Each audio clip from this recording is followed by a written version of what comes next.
Oh, it's in the book. Yes, it's in the book. If you have that little book, it's definitely there. Okay, ready, Ramavati? Let's go. Jaya Radha Madhava Kunja Bihari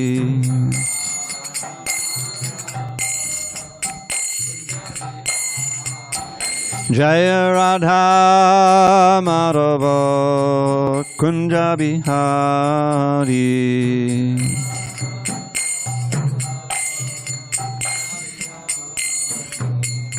Gopijana Vallabha Girivardhari Gopijana Vallabha Jai Gopijana Vallabha Girivardhari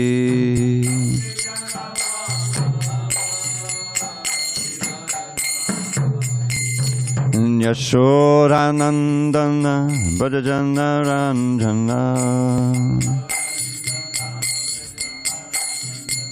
Yashod, don't hold the door open. Yashodanandana Brajajana Ranjana, don't hold it open. Brajajana Ranjana Yamuna Tira Vanachari Vanachari Yamuna Tira Vanachari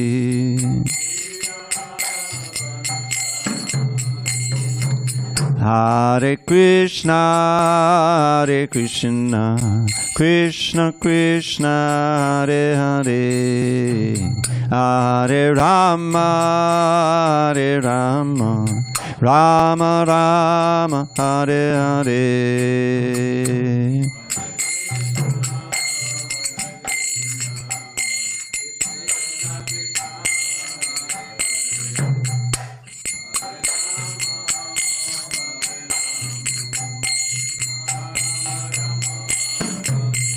Hare Krishna, Hare Krishna, Krishna Krishna, Hare Hare, Hare Rama, Hare Rama, Rama Rama, Hare Hare.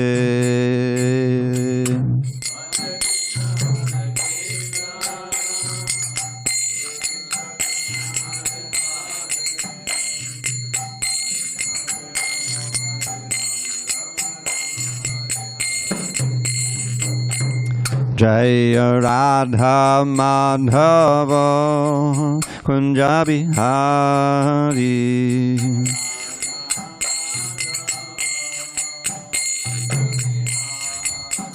Jaya Radha Madhava Kunja Bihari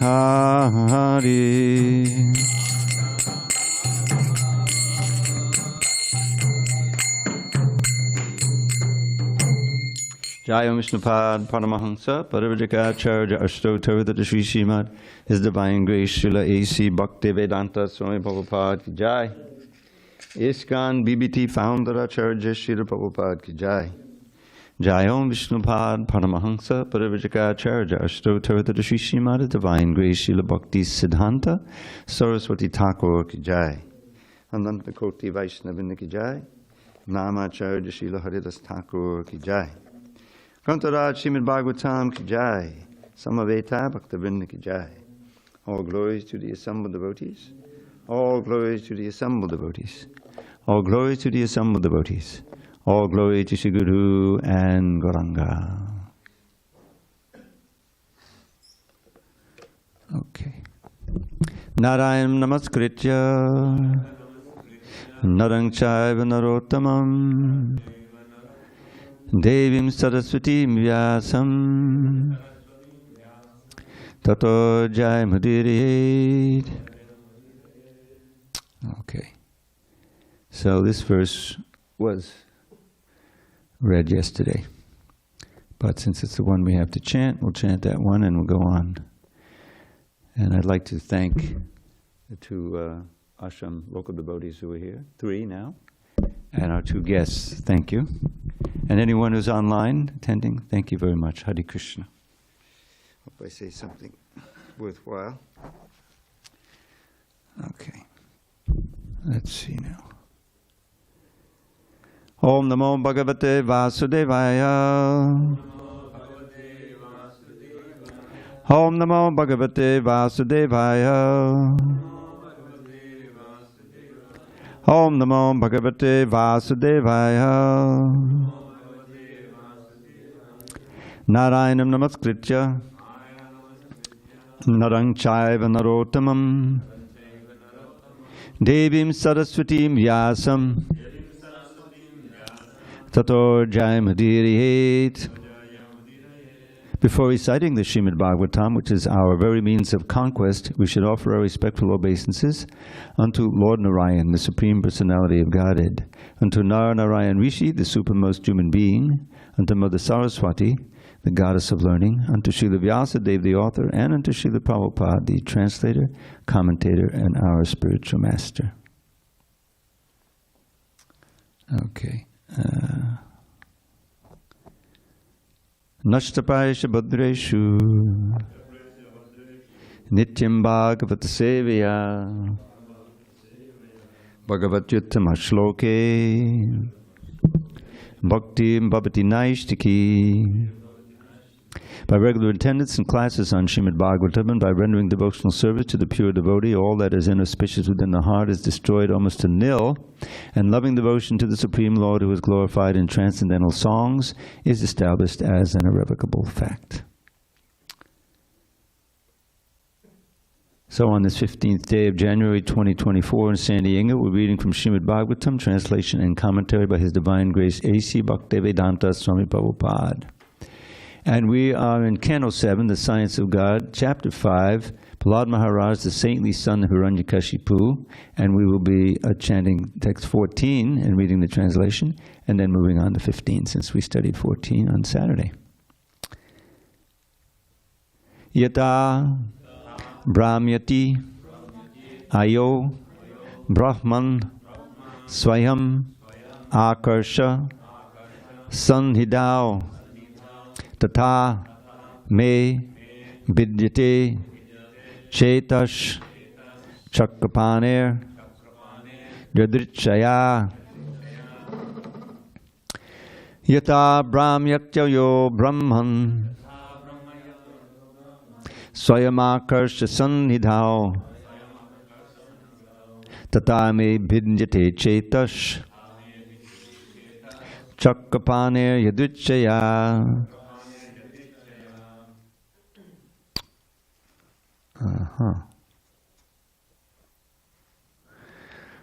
Yata brahmyatyo brahman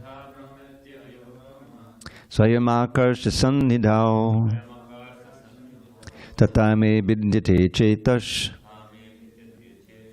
chakrapane yaduchaya. Yata brahmyatyo brahman swayamakarshya sannidhao tata me vidyate chetash chakrapane yadvichaya.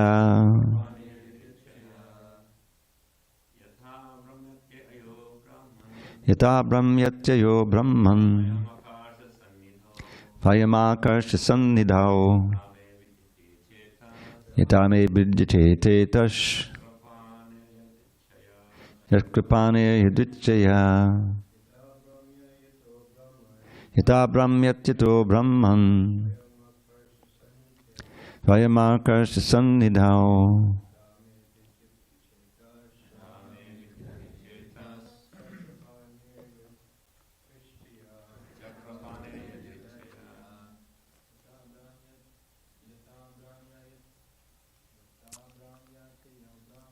Yata brahmyatyo brahman swayamakarshya sannidhao yata me vidyate chetas chakrapane yadvichaya. Well, ladies, want to try? You want to try?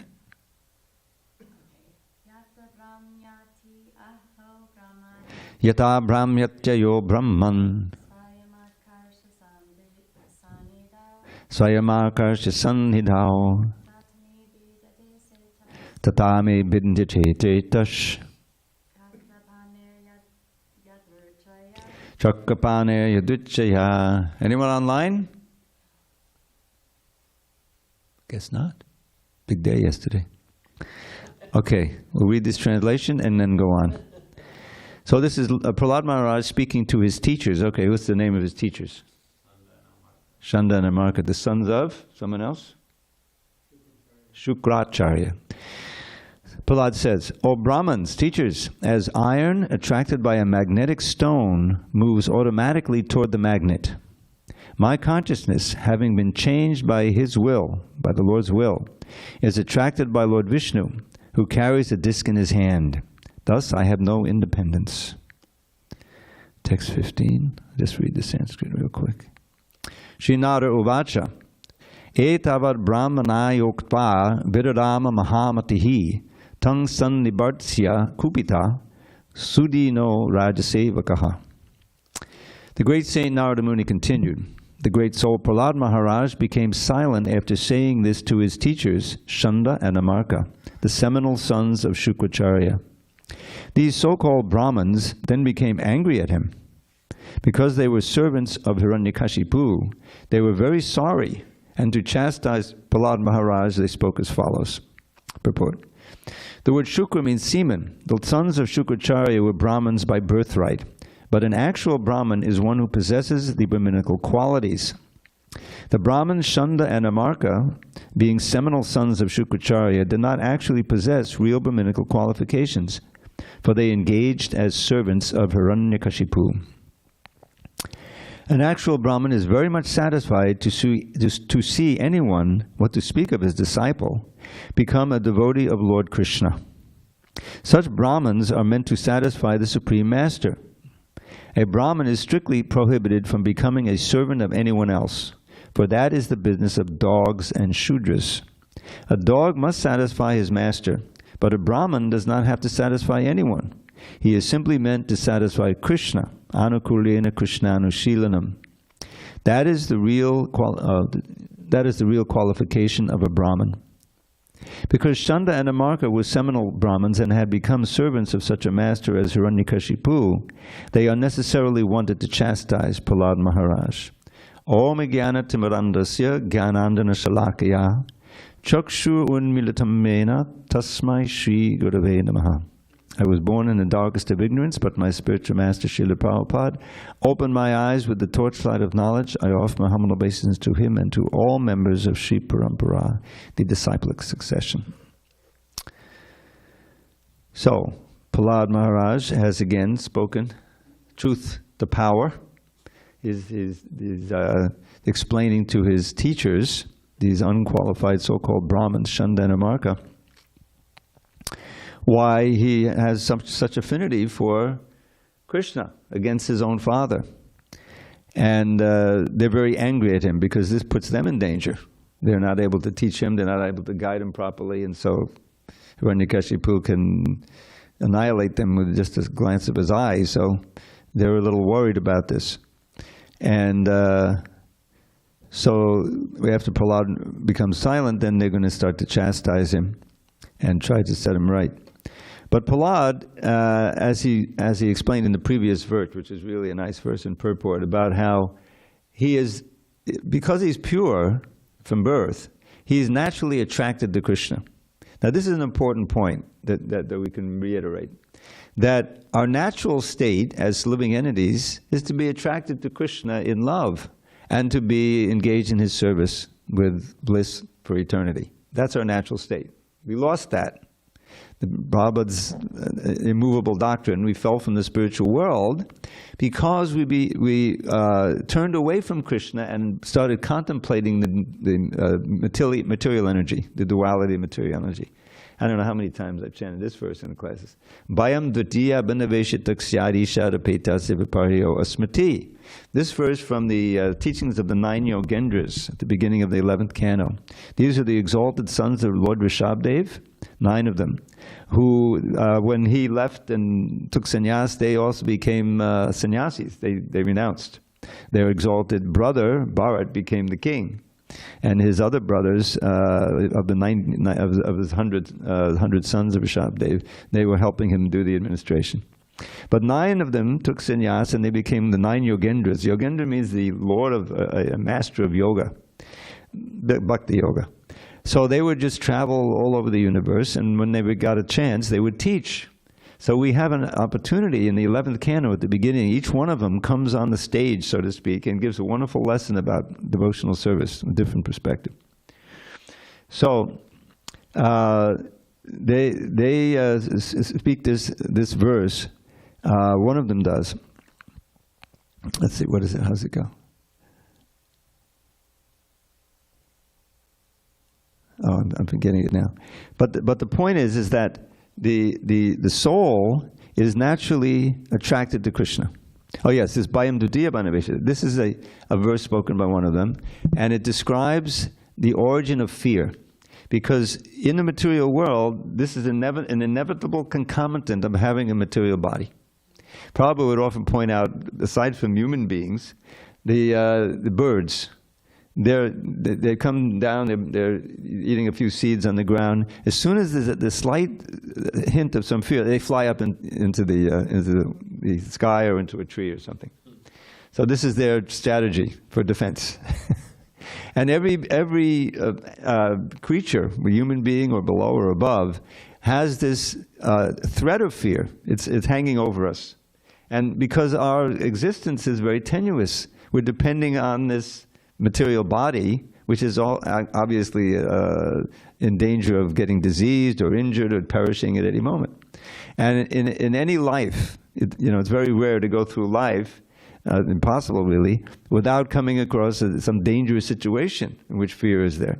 And sometimes one's whole existence is very fearful, and you have mental disease, you're paranoid. Even though there's no cause of fear, you're still afraid. Right? So this is caused by turning away from Krishna, because Krishna is the source of all fearlessness. He's all powerful. If you feel protected by the Lord, then you have no fear. And Prahlad showed that in spades. We're going to read about how his father reacted to him finally, and he gave him into the hands of his henchmen to kill him. So they didn't have any guns at that time, but everything else you can imagine. To crush him under an elephant, to poison him, to put him into a vat of oil and boil him, and throw him off a cliff, poisonous serpents, everything. Nothing fazed him. Nothing. Not only didn't it injure him, but it didn't scare him. He remained completely absorbed in thinking of Krishna and taking shelter of Krishna, and he was completely protected. Very important point. Prabhupada was once asked, because Prabhupada loved to meet professors and journalists, in his travels. He would always ask, have any questions? So one of them asked him once, what is it what is the effect on you? What do you feel when you chant Hare Krishna? Very nice question. Prabhupada answered immediately, fearlessness. Can you imagine? Here's a 75, 76-year-old man traveling all over the world, and he met dangers. I mean, there was a head-on crash in a car he was in Mauritius. This is one of these scenes where they change. I don't know if you drive on the left there, just like in India. But Mauritius, there's tourists all over. They come. So he rented a car. He's driving on the right side of the road, boom, they come around a corner. And the amazing thing is, those who were in the car, luckily there wasn't, nobody was seriously injured, probably was slightly injured. No one was going that fast, obviously. But those devotees who were in the car, they related later that just before the crash happened, Prabhupada braced himself, like he had from premonition, so anyway.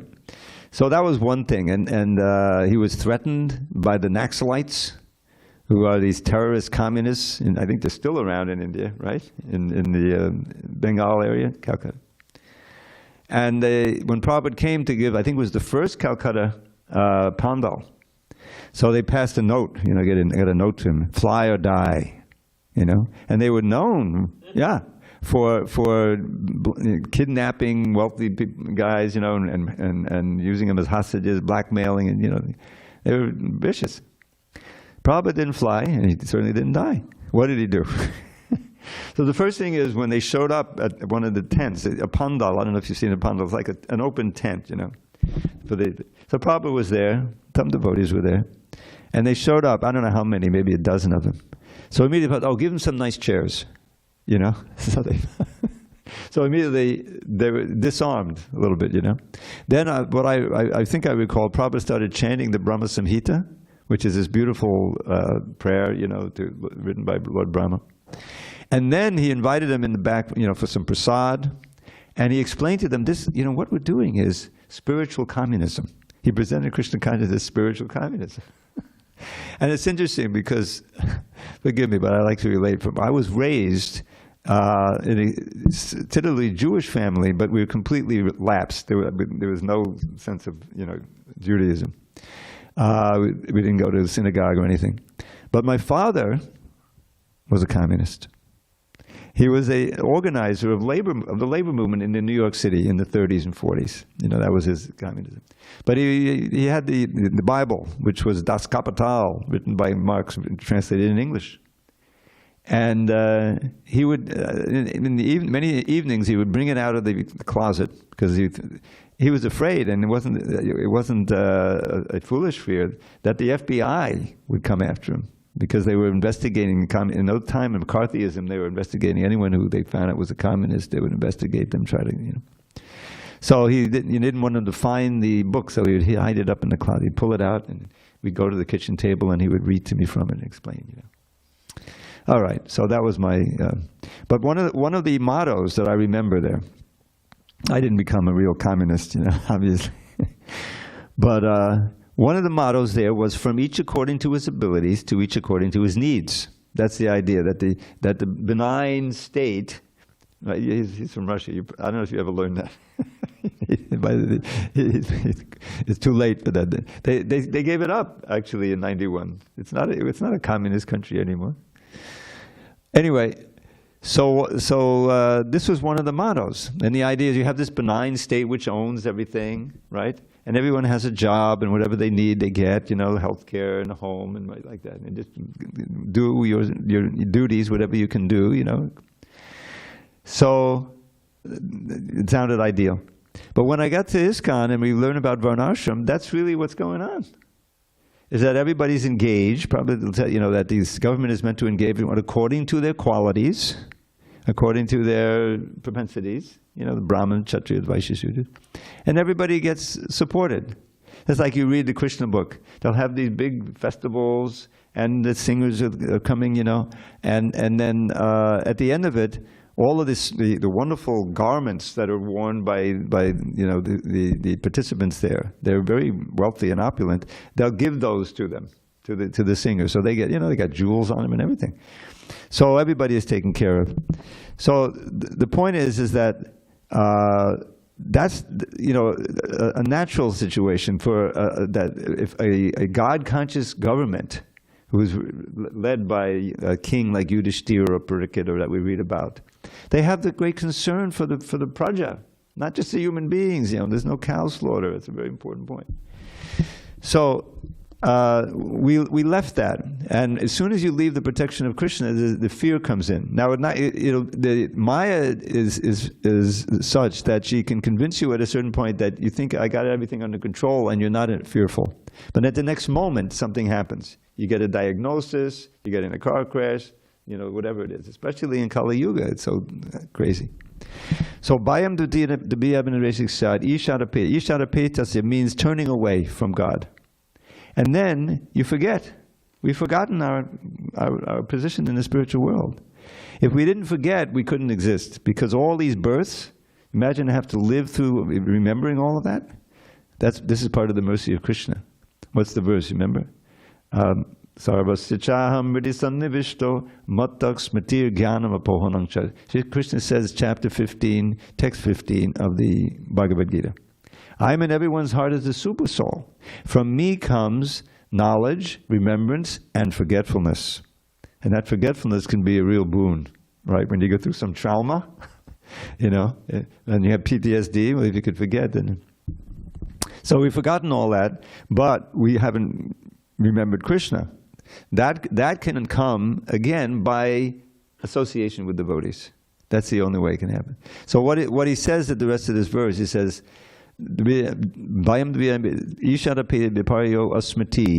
everything's reversed. Instead of being a servant, you try to become a master.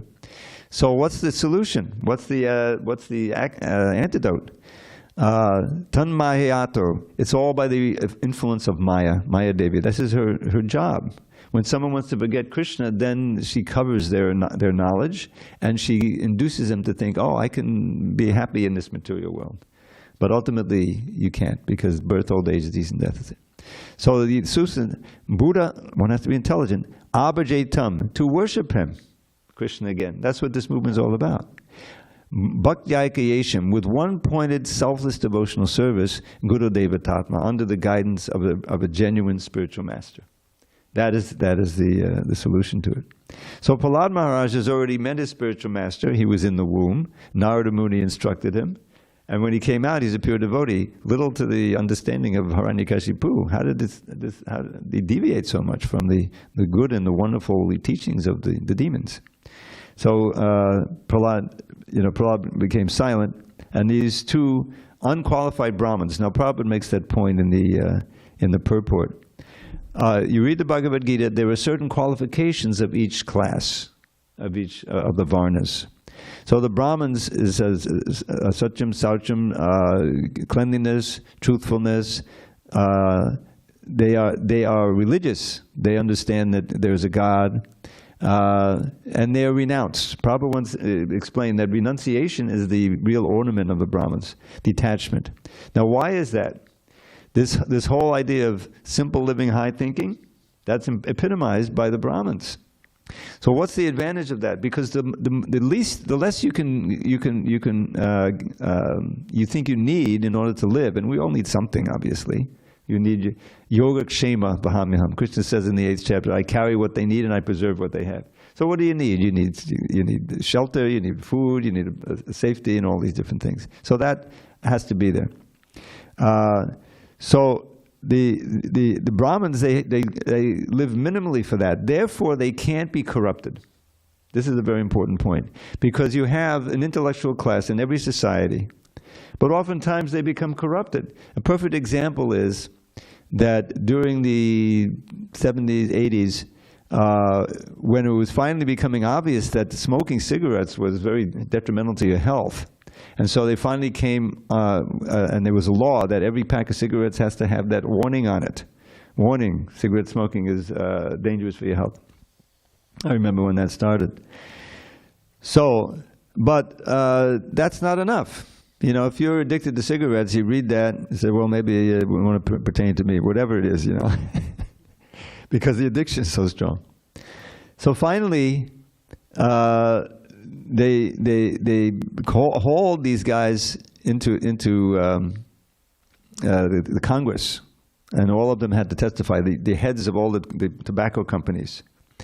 And this was before they were forced to put the warning on there.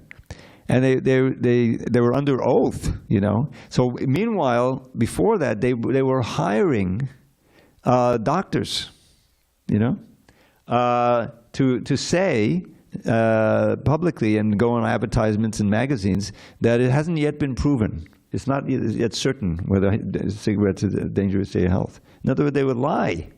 So they were corrupted. To become a doctor, you got to be pretty intelligent, work really hard. So figure they're like in the Brahminical class, you know. But they were corrupted because they weren't living simply. They wanted to try to live, you know, money. So being renounced is one of the very important qualities of the Brahmins.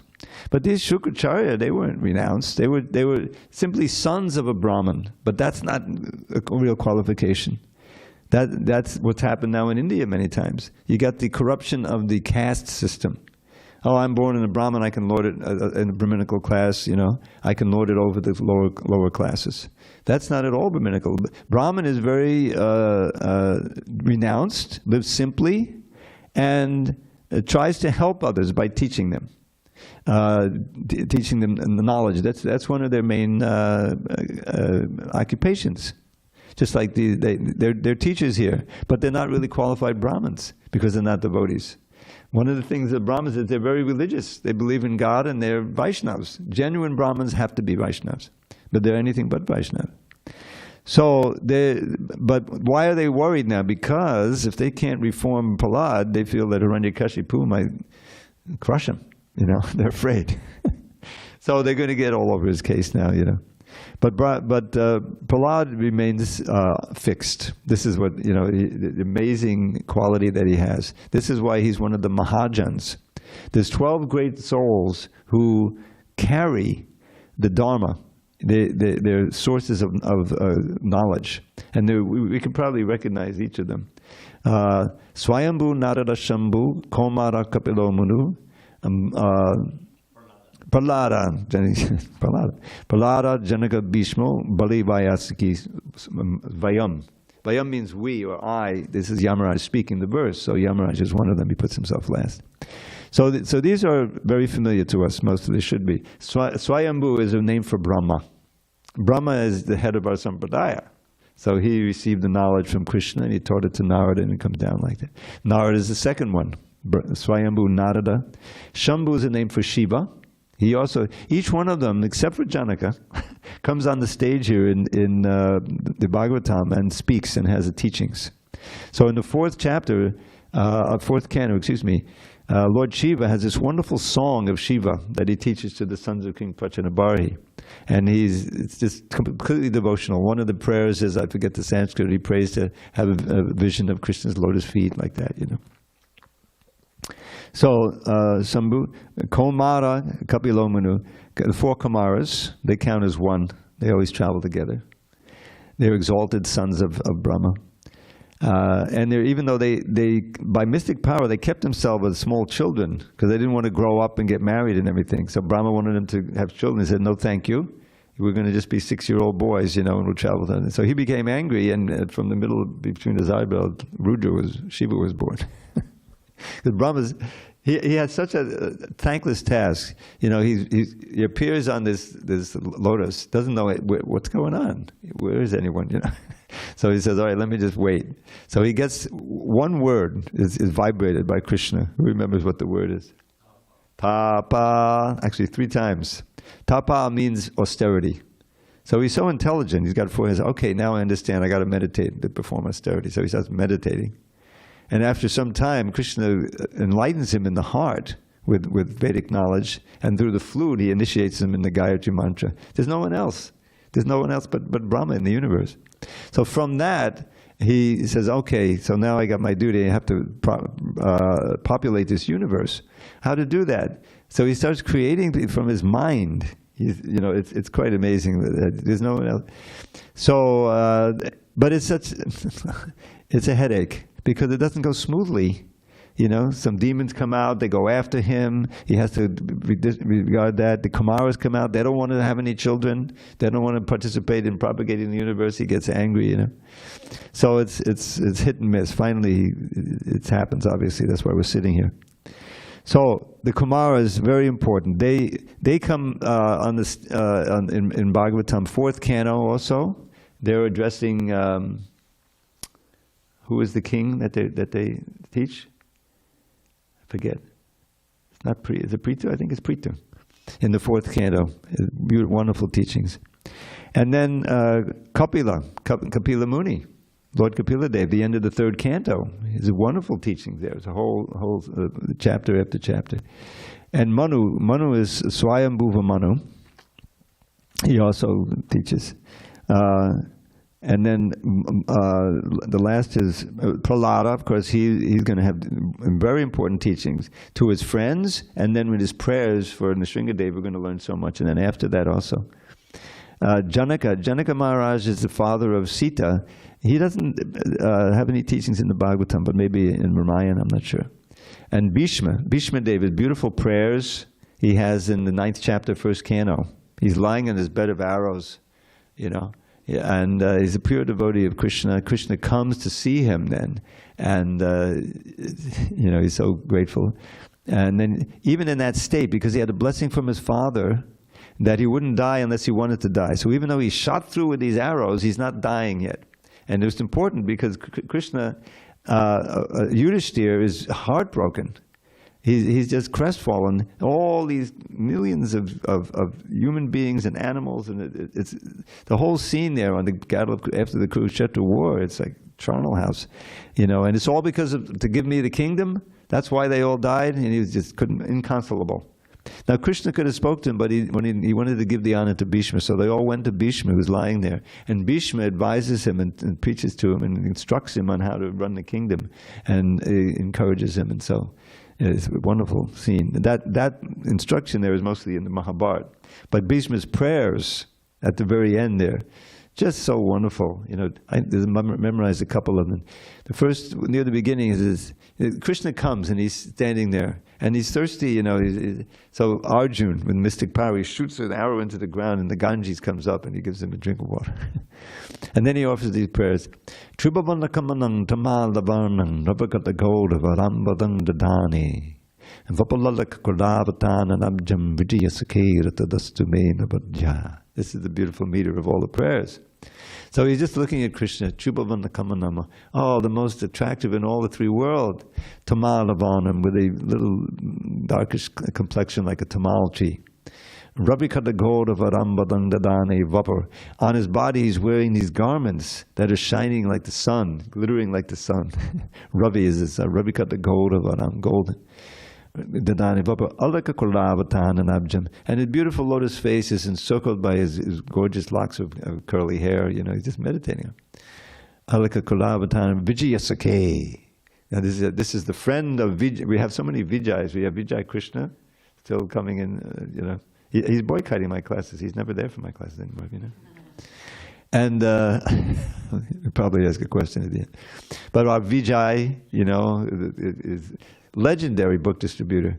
He joined the temple in Miami in 1948, started distributing books, and he's been distributing ever since. Not 48, 1978. Yeah. That's 45 years, 46 years. So he stayed here for 3 years, and it was a real blessing. So Vijayasake, Krishna is the friend of the victor. This is the name for Arjun, Vijay. Now this is his several prayers end with this. Let my attraction be drawn to him without being diverted to anyone else. Let me have pure love for Krishna.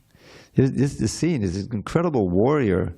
He's on this bed of arrows, but he's still conscious. He has this blessing. And now he's going to be absorbed in Krishna, and this is the way he's going to pass and go back to Godhead. So that's Bhishma Dev's prayers. Vyasaki Vayam. Vyasaki is Shukadev. Shukadev speaks the whole Bhagavatam. You can see how knowledgeable he is. And Yamaraj humbly puts himself at the end. He also has so many instructions to his dutas, his servants, about the glories of the holy name. The last canto, in the sixth canto, we learned about a Jamil. Very important instructions on chanting the holy name. So this is the Bhagavatam. It's a series of wonderful and incredible pastimes, especially 10th canto, but interspersed are these very important instructions for us. So while relishing the pastimes and what's going on, we get the benefit of witnessing and getting special instruction. And with Prabhupada's purports, of course, it's uniquely wonderful. So, any questions on those points? I think we can read one more. Okay, let's go on. I'll just read the Sanskrit. Aniyatam arevetram asmakam ayasaskaraha kulangarasya durbudhesh chaturto syodito damaha. So this is Chandanamarka, I think, speaking. Oh, please bring me a stick, one of them is saying, Chandanamarka. This Prahlad is damaging our name and fame. Because of his bad intelligence, he's become like a cinder in the dynasty of the demons. I mean, he's going to burn down the whole thing. Now he needs to be treated by the fourth of the four kinds of political diplomacy. In other words, argument ad baculum with a stick. In political affairs, when a person disobediently agitates against the government, four principles are used to suppress him. Legal orders, pacification, the offer of a post, bribing, or finally, weapons. When there are no other arguments, he's punished. In logic, this is called argumentum ad baculum. When the two seminal Brahmins, Shanda and Amarka, failed to extract from Prahlad Maharaj the cause for his having opinions different from those of his father, they, the two sons, called for a stick with which to chastise him to satisfy their master Hiranyakashipu. Because Prahlāda had become a devotee, they considered him to be contaminated by bad intelligence and to be the worst descendant in the family of demons. As it is said, where ignorance is bliss, it is folly to be wise. In a society or family in which everyone is a demon, for someone to become a Vaishnava is certainly folly. Thus Prahlāda Maharaj was charged with bad intelligence because he was among demons, including his teachers who were supposedly Brahmins. The members of our Krishna consciousness movement are in a position similar to that of Prahlāda Maharaj. All over the world, 99% of the people are godless demons, and therefore our preaching of Krishna consciousness, following in the footsteps of Prahlāda Maharaj, is always hampered by so many impediments. Because of their fault of being devotees, the American boys who have sacrificed everything for preaching Krishna consciousness are charged with being members of the CIA. Did you know that? Yeah, I'll explain in a minute. Moreover, the seminal Brahmins in India, who say that one can become a Brahmin only if born in a Brahmin family, charge us with ruining the Hindu system of religion. Of course, the fact is that one becomes a Brahmin by qualification. Because we are training Europeans and Americans to become qualified and are awarding them Brahminical status, we are being charged with destroying the Hindu religion. Nonetheless, confronting all kinds of difficulties, we must spread the Krishna consciousness movement with great determination, like that of Prahlāda Maharaj. In spite of being the son of the demon Hiranyakashipu, Prahlāda never feared the chastisements of the seminal Brahmin sons of a demoniac father. So this is, I think, what's going on now. They're still struggling to get the land in Bombay. There was a big fight, and there's a wonderful book about it written by Giriraj Swami. I will build you a temple. Prabhupada promised the deities there, Radha Rasa Bihari, that he would build them a temple. And they had a little temporary temple for a little time, but it was raided by the police, and they tried to demolish it. And the devotees were able to defend it. Somehow it was preserved, and it was a huge struggle. They had an influential owner of a newspaper. He owned a newspaper. That was what this Mr. Nair did. But he had all kinds of connections in the government. And he had already cheated people. You know, he would sell, so-called sell the land and get a deposit down, and then refuse to finalize the sale and keep the deposit. The guy was a crook. But he had a lot of influence in the police and everything. You know, he was well connected. So he was trying to do the same thing with Prabhupada. But Prabhupada, you see, this is one of the amazing things that people don't usually think about. How Srila Prabhupada, you know, was of course a pure devotee and sent by Krishna. But unlike many of his godbrothers, he was also skilled in business. He knew the ways of the world. So when he went around, you know, it first manifested in New York. You may not know the history unless you read the Lilamrita. That Prabhupada, you know, he didn't want to stay there in 26th Avenue, a little storefront. You know, he wanted a nice building. He had an eye of one up in first uptown that he was trying to get donations from India to buy. And luckily for us, he wasn't able to get money out of the country. To get the export money, the Indians didn't want any money to leave, so he wouldn't give, so he couldn't buy it. I don't know what would have happened if he had got that place. Something different. So anyway, there was an offer because he saw this crook, Mr. Payne, saw that the devotees were real simple and they could easily be cheated. You know, Prabhupada was out of town. He was in San Francisco, then he went back to India. So there was a nice building Prabhupada liked, and he said, "Oh yes, we can buy this. I can help you." You know. So they got a deposit. They scraped together, I don't know, $10,000 or something. You know. So it didn't happen. They were going to lose the money. You know. So Prabhupada came back, and he was through his worldly wisdom. You know, he was able to get most of that money back. And the same thing was going on in Bombay. You know, in spades, where they tried to cheat us, they tried to scare us, and all these different things. So, and that's what Prabhupada is saying. And so, that's what Prabhupada is referring to here. You know, that on all levels, when Prabhupada first started bringing devotees back to India, those who were, they felt threatened. The caste Brahmins, who were, you know, were not really qualified, and here was Prabhupada bringing these Lechas and Yavanas, you know, these guys from Europe, and they so-called Brahmins. But he saw that they were having influence because they were pure. They were just preaching pure Krishna consciousness. They were blissfully chanting. And so they felt threatened. This also happened in Guyana. There's Guyana, where the immigrants came, Indians came and took hold there. That's another story.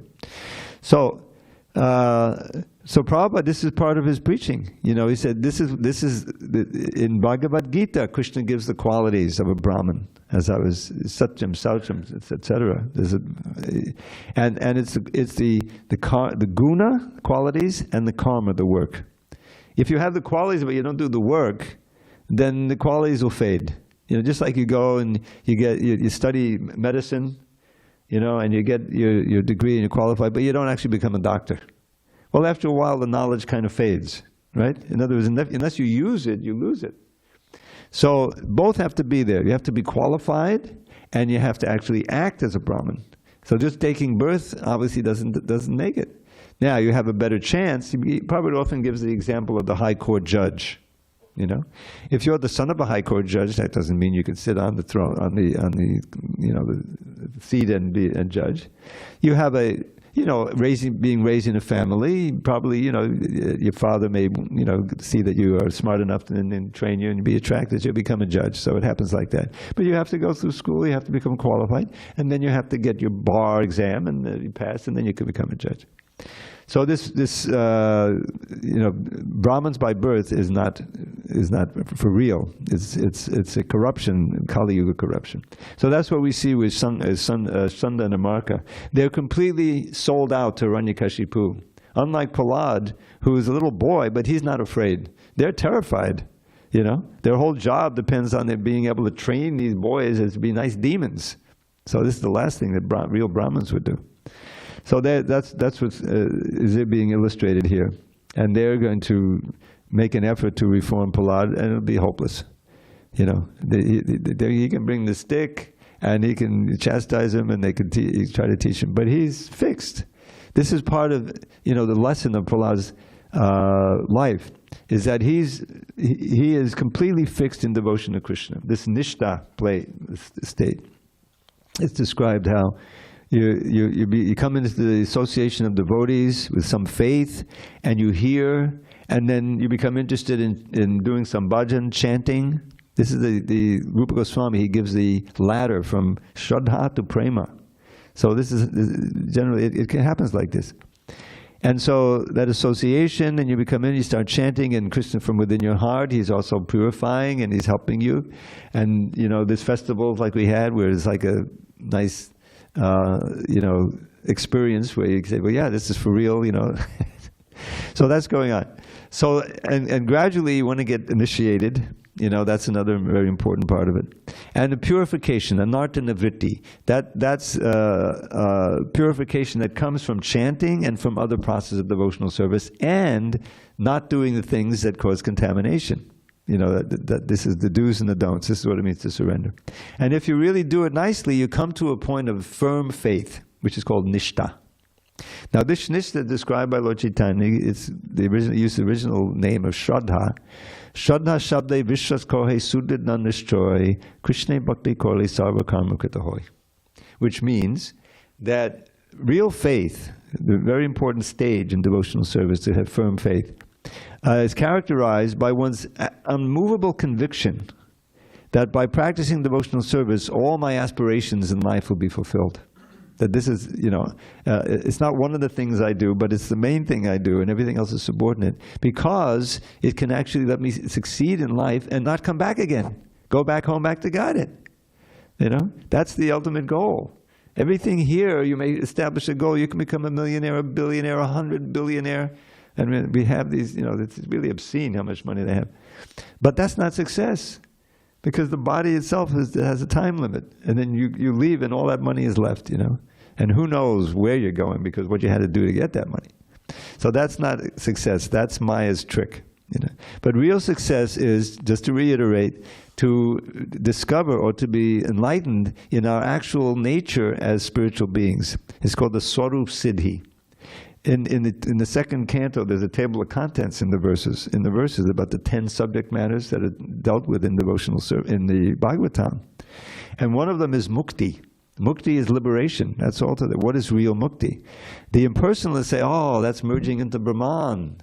You know, you have no body, you're just pure consciousness, no more birth, no more death, you know. Yes, and no more activity, no more love, no nothing. How happy can you be? You know, it's nice to be relieved. Okay, I'm not going to die anymore, no more disease. But that's not ultimate happiness. What are you going to do?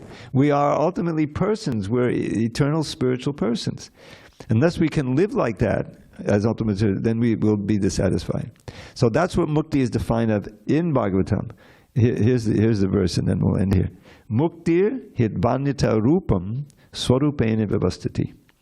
So mukti means giving up all these other forms that we've inhabited. This is not our real self. This is a fake self, and you can tell because it's always changing. You know, we don't notice it from day to day, but after years, obviously it's always changing. And at a certain point, it doesn't work anymore. So this can't be our real self because we are eternal. You learn that in the second chapter. The jayate mriyate vakadachan. There's no birth or death for the soul. I put it into a little poem. I don't think you heard it yet. Maybe you did. Every body dies. Every space, body dies. Who can deny it? Every body dies. Nobody dies. Wake up, and open your eyes. You're not that body. You're a pure spirit soul. Chant the holy name and attain life's goal. She likes it. Just send me an email. I'll send you my poetry. I have a whole file. I have stuff like that. I have another little thing. They make T-shirts out of them, you know. Sense pleasure is a dream. Krishna is supreme. The aim is prem, and the way is the name. Right? She likes it. Send me an email, Dravida108@gmail. I'll send you my file. I don't sell it. I give it away. So anyway, Prahlad Maharaj is immovable. He is stuck in Nishta. Nothing can shake him. His conviction. He knows. He's already had realization. So even his terrifying father, the whole universe is afraid of him. You know, all the demigods except for Shiva, Brahma, Vishnu, they're all bowing down to him. Even Narada says, I have to bow down to him. You know, so powerful. Prahlad says, hey, Father, you want to know the best thing? Yes, what's the best thing you learned today, Prahlad? We had this one. I was lucky to have the verse. The best thing, Father, for all embodied beings that I've learned, who are always disturbed because they're holding on tight for safety to something that's fallible. A sat. There's sat and asat. Sat is spirit. It's eternal, doesn't change. Asat is matter. Notice how it always changes? Everything's changing. This building wasn't here one time. Now it's here, which is being used as a temple. But one day, it won't be here anymore. The same with the body. Anything that's created, material, has a time limit. So, but when you're trying to hang on for dear life to something that's being destroyed, I give the example because we're right next to the ocean.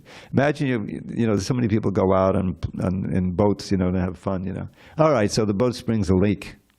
Oh my God, what are we going to do? We're far from shore. Well, luckily, we have some life preservers. So everyone gets a life preserver, the boat goes down and they're floating there. But then the life preservers are faulty. They're also getting soaked, Now what are we going to do? That asat, that life preserver is this body.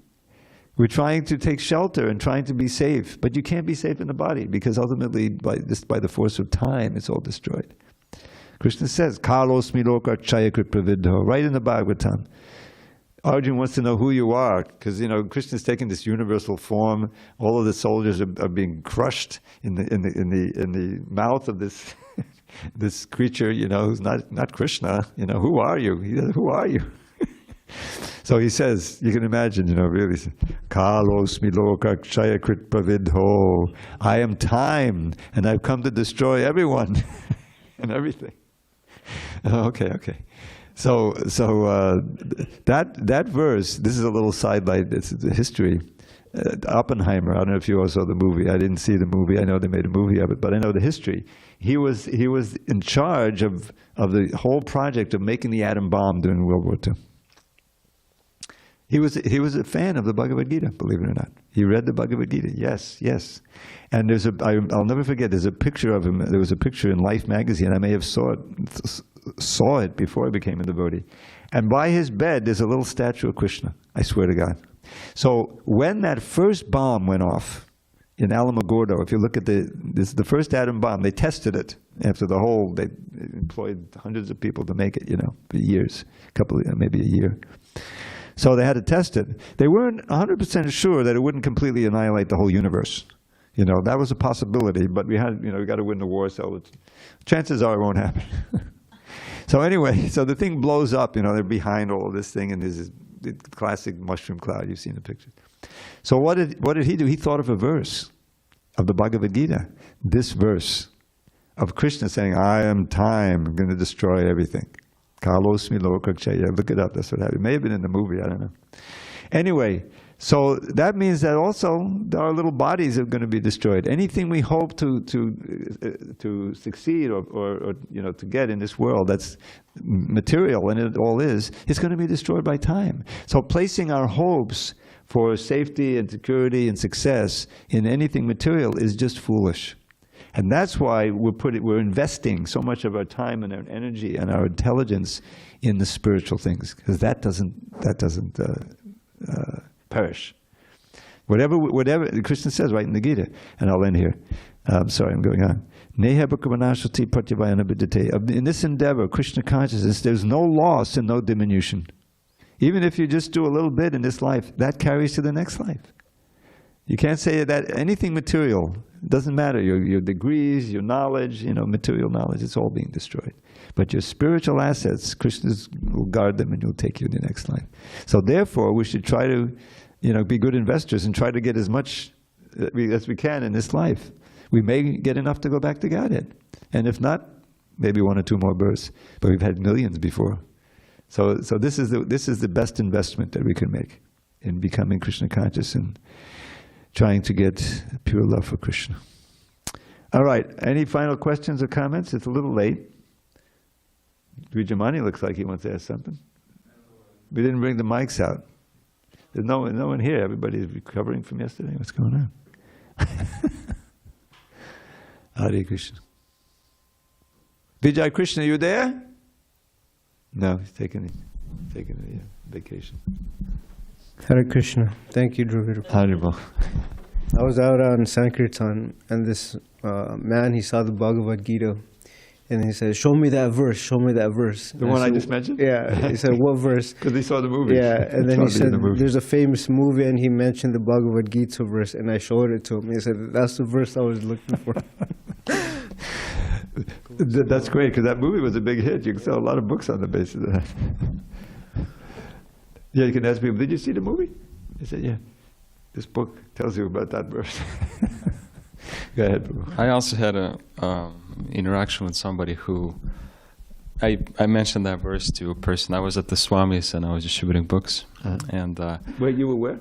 At the Swamis in the Encinitas. Oh, Encinitas, okay. That fellowship.